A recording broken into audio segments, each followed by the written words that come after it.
Hi guys, let's get right into classification, Unit 1. Our very first section is characteristics of living things.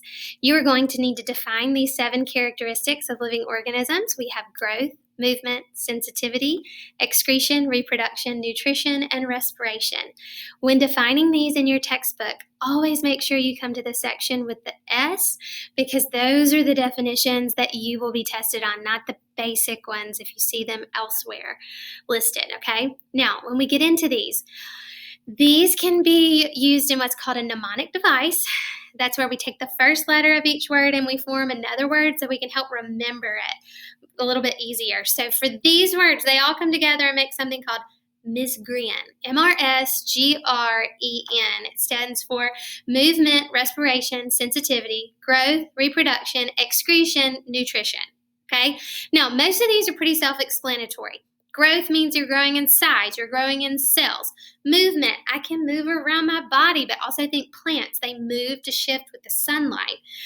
Sensitivity, always think your sense organs. So see, hear, smell, taste, and feel. Anytime you see anything about sensing things, especially for more human animals or mammals, you're going to think of your sense organs. Excretion. Important to note, excretion is getting rid of waste, but don't think, oh, I'm going to have to go to the potty because I had a big meal and got to make some room. Think more our urinary system, where our kidneys are filtering our blood. Think of you exhaling carbon dioxide and getting rid of it. And then, of course, reproduction, always an exciting unit. There's sexual reproduction, of course, like we perform as humans.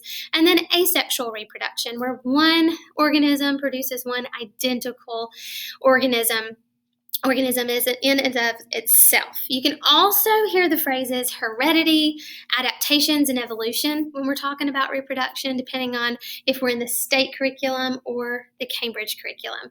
Nutrition is how we're going to take in our nutrients. So get excited to learn all about carbohydrates, proteins, and fat, and how our body assimilates all of those.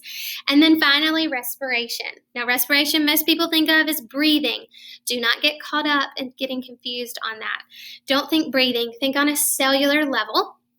How are we taking in that oxygen and broken down glucose, which is a carbohydrate, and ultimately having an aerobic respiration process occurring in our mitochondria to produce ATP, which is the power in our bodies in a chemical form. And we're going to learn all about aerobic respiration and even anaerobic respiration. Those are 2 very important processes for us to stay alive.